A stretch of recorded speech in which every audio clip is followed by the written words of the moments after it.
अब ये ग्राफ वाला क्वेश्चन हम लोग किस तरह से करते हैं ना, ठीक है ना, वो आपको बताने वाला हूँ। देखो ग्राफ में हमसे क्या बोल रहा है, क्वेश्चन बोल रहा है एक फिगर आपको दिखाया रखा है यहाँ पर, ठीक है ना, figure shown below gives the time versus position graph, ठीक है ना, मतलब टाइम और पोजीशन के बीच में ग्राफ दे रखा है किनके तीन ऑब्जेक्ट के लिए, ए बी और सी के लिए।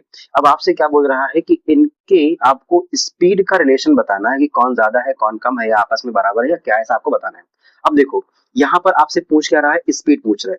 अब देखो ग्राफ वाला सवाल करने का तरीका बहुत ही सिंपल होता है। आपको सबसे पहले एक बात ये पता होना चाहिए कि स्पीड का फॉर्मूला क्या होता है। स्पीड का फॉर्मूला हम जानते हैं, वो होता है डिस्टेंस अपॉन में टाइम।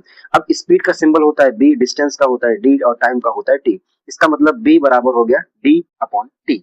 अब देखो, अब ऐसे सवाल करने के लिए आपको क्या करना होता है, डी या टी में से किसी एक को कांस्टेंट करना होगा, किसी को सेम मानना होगा। अब सेम कैसे मानेंगे, अगर मैं यहाँ ये मेरे पास जो है ना, ये मेरे पास टाइम वाली एक्सेस, ठीक है भाई, और ये मेरे पास में पोजीशन वाली एक्सेस है। अगर मैं क्या करूं, अगर एक टाइम वाली एक्सेस से एक लाइन ड्रॉ करता हूं ना, ठीक है ना, इस तरह की हॉरिजॉन्टल अगर मैं लाइन ड्रॉ करता हूं, तो क्या होगा, मान लो मुझे पता है कि ये स्टार्टिंग पॉइंट है तो यहाँ पर टाइम 0 रहा होगा। जैसे जैसे मैं ऊपर जा रहा हूँ वैसे वैसे मेरा टाइम बढ़ रहा है। तो इस पर्टिकुलर पॉइंट पे मैंने मान लिया कि मेरा कुछ टाइम हो रहा होगा, मान लो 2 मिनट। बात समझ आ रही है। तो तुमको दिख रहा है कि इस पॉइंट पर हमारे पास में टाइम क्या हो रहा है, 2 मिनट हो रहा है, जो कि ए बी और सी यानी कि ए बी और सी तीनों के लिए क्या है, सेम है। तीनों के लिए मेरे पास टाइम सेम हो गया है। अब अगर मेरे पास टाइम सेम हो जाएगा तो ये फॉर्मूला बन जाएगा B directly proportional to D. मतलब बी जो है ना, यानी कि स्पीड जो है ना, वो डिस्टेंस पर डिपेंड कर रही है।